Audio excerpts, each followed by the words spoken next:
नमस्कार दोस्तों। आज हम शेयर बाजार के दो ऐसे महत्वपूर्ण विषयों पर बात करेंगे जो हर निवेशक को जानने चाहिए, लेकिन जिनके बारे में बहुत कम लोग विस्तार से समझते हैं। पहला विषय है सर्किट फिल्टर, यानी वो सुरक्षा व्यवस्था जो बाजार को किसी भी दिन बहुत ज्यादा ऊपर या नीचे जाने से रोकती है। जब भी आपने न्यूज़ में सुना होगा आज बाजार में अपर सर्किट लग गया या लोअर सर्किट लग गया, तो यही वो सिस्टम है। और दूसरा विषय है निवेशकों के प्रकार। शेयर बाजार में सिर्फ आप और हम जैसे आम लोग नहीं होते। यहाँ चार तरह के खिलाड़ी होते हैं: आरआईआई, एचएनआई, डीआईआई और एफआईआई। और इन चारों की खरीद बिक्री मिलकर बाजार की दिशा तय करती है। इन दोनों को समझ लेने के बाद आप बाजार को एक अलग नजरिए से देखने लगेंगे। चलिए शुरू करते हैं। सोचिए, आपने सुबह एक शेयर खरीदा, कीमत थी 500 रुपए। आपको लगा ये अच्छा निवेश है। लेकिन आधे घंटे बाद किसी कंपनी के बारे में बुरी खबर आई। शायद उनके नतीजे खराब थे, शायद कोई कानूनी परेशानी थी। और देखते देखते वो शेयर 500 रुपए से गिरकर 400, 350, 300 रुपए पर आ गया, सिर्फ कुछ ही मिनटों में। अब सवाल ये है, अगर बाजार में कोई रोक ना हो तो क्या वो शेयर 200 रुपए, 100 रुपए या यहाँ तक कि 0 रुपए तक भी जा सकता है एक ही दिन में? सैद्धांतिक रूप से हाँ। और यही सबसे बड़ा खतरा है। जब बाजार में घबराहट फैलती है तो सभी एक साथ बेचने लगते हैं। इस भगदड़ में कीमत इतनी तेज गिरती है कि आम निवेशक कुछ सोच भी नहीं पाता और उसका पूरा निवेश साफ हो जाता है। इसी अत्यधिक अस्थिरता यानी एक्सट्रीम वॉलेटिलिटी को रोकने के लिए बाजार में एक सेफ्टी नेट की व्यवस्था की गई है और उसे कहते हैं सर्किट फिल्टर। आइए इसे समझते हैं। सर्किट फिल्टर, ये नाम सुनने में थोड़ा तकनीकी लगता है, लेकिन इसे समझना बेहद आसान है। सर्किट फिल्टर वे पूर्व निर्धारित सीमाएं हैं जो तय करती हैं कि कोई शेयर एक दिन में अधिकतम कितना ऊपर और कितना नीचे जा सकता है।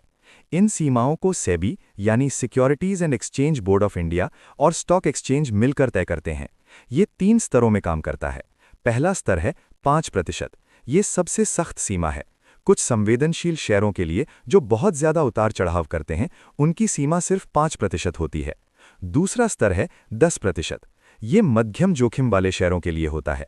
और तीसरा स्तर है 20%।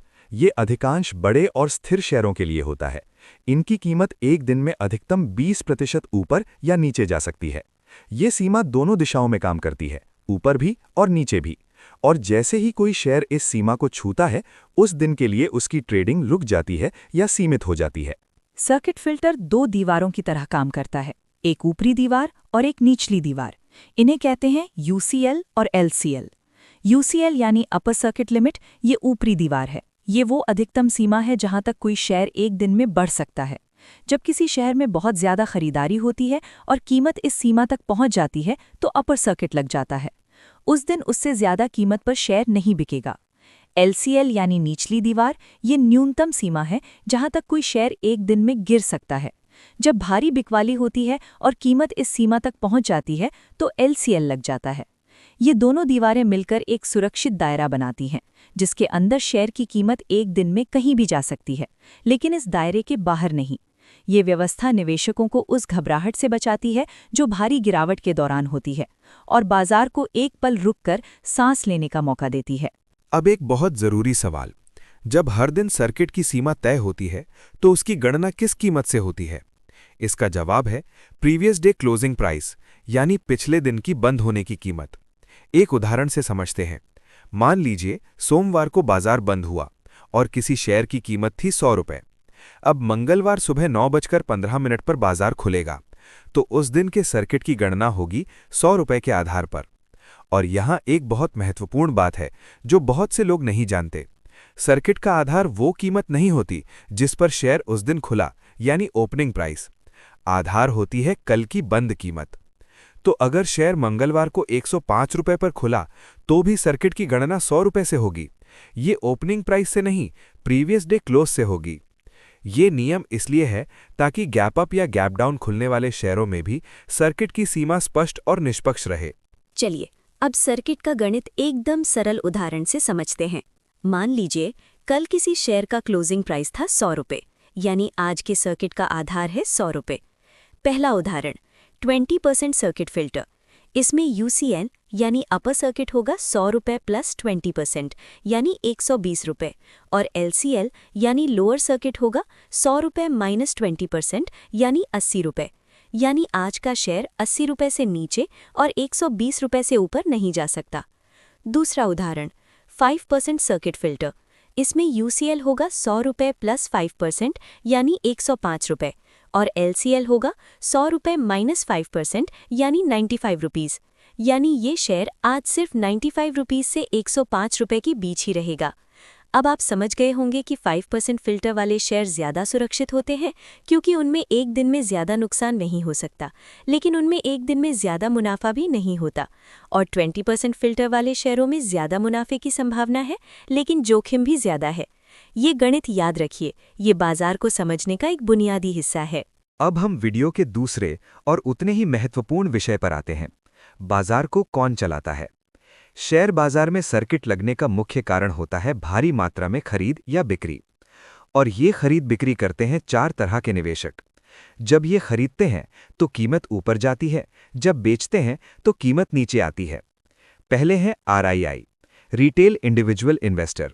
ये आम निवेशक है, आप, हम और करोड़ों भारतीय जो अपनी बचत से शेयर खरीदते हैं। दूसरे हैं HNI, हाई नेटवर्थ इंडिविजुअल्स। ये वो धनी व्यक्ति हैं जो किसी एक शेयर में 2 लाख रुपए या उससे अधिक का निवेश करते हैं। इनके पास ज़्यादा पूंजी होती है, ज़्यादा जानकारी होती है और बाजार पर इनका प्रभाव भी RII से कहीं ज़्यादा होता है। IPO में इन दोनों श्रेणियों के लिए अलग अलग कोटा होता है। RII को एक हिस्सा मिलता है, HNI को दूसरा। यही कारण है कि कभी-कभी आम निवेशक को IPO में शेयर नहीं मिलते, क्योंकि उनका कोटा अलग होता है और HNI का अलग। व्यक्तिगत निवेशकों की 2 श्रेणियां होती है, RII और HNI, और इन दोनों के बीच का फर्क सिर्फ एक सीमा से तय होता है, 2 लाख रुपए। RII यानी रिटेल इंडिविजुअल इन्वेस्टर, ये वो आम निवेशक है जो किसी एक IPO या शेयर में 2 लाख रुपए से कम का निवेश करता है। भारत में करोड़ों लोग इसी श्रेणी में आते हैं। आपकी SIP, आपकी बचत, आपका छोटा सा निवेश, यही RII की पहचान है। HNI यानी हाई नेटवर्थ इंडिविजुअल, इन्हें NII भी कहते हैं, नॉन इंस्टीट्यूशनल इंडिविजुअल। ये वो धनी व्यक्ति हैं जो किसी एक शेयर में 2 लाख रुपए या उससे अधिक का निवेश करते हैं। इनके पास ज़्यादा पूंजी होती है, ज़्यादा जानकारी होती है और बाजार पर इनका प्रभाव भी RII से कहीं ज़्यादा होता है। IPO में इन दोनों श्रेणियों के लिए अलग अलग कोटा होता है। RII को एक हिस्सा मिलता है, HNI को दूसरा। यही कारण है कि कभी-कभी आम निवेशक को IPO में शेयर नहीं मिलते, क्योंकि उनका कोटा अलग होता है और HNI का अलग। DII यानी डोमेस्टिक इंस्टीट्यूशनल इन्वेस्टर्स, ये भारतीय संस्थाएं हैं जो शेयर बाजार में हजारों करोड़ों रुपयों का निवेश करती हैं। लेकिन सबसे दिलचस्प बात यह है, इन संस्थाओं का पैसा असल में हमारा ही पैसा होता है।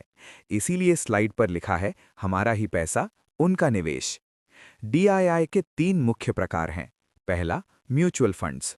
जब आप हर महीने SIP करते हैं, चाहे 500 रुपए की हो या 5000 रुपए की, वो पैसा एक म्यूचुअल फंड की झोली में जाता है और AMC यानी एसेट मैनेजमेंट कंपनी उस पैसे को शेयर बाजार में लगाती है।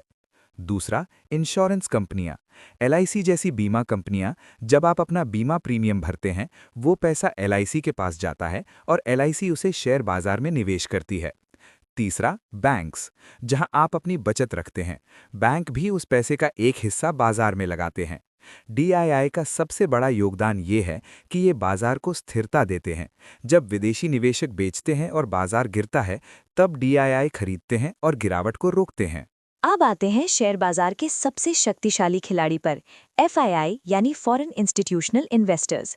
FII वो विदेशी संस्थाएं और फंड्स हैं जो भारतीय शेयर बाजार में बड़े पैमाने पर निवेश करते हैं। अमेरिका, यूरोप, सिंगापुर, जापान, दुनिया भर के बड़े बड़े फंड्स भारत के बाजार में पैसा लगाते हैं। इनका प्रभाव इतना विशाल होता है कि जब FII भारी मात्रा में खरीदते हैं, बाजार में अपर सर्किट लगने की स्थिति आ जाती है। शेयरों की कीमतें तेजी से बढ़ती हैं और जब FII बेचते हैं, बाजार में भारी गिरावट आ सकती है। यही कारण है कि आप अक्सर न्यूज़ में सुनते हैं, आज FII ने 5000 करोड़ के शेयर बेचे, या FII की खरीदारी से बाजार में तेजी। FII की गतिविधि सीधे बाजार की दिशा तय करती है।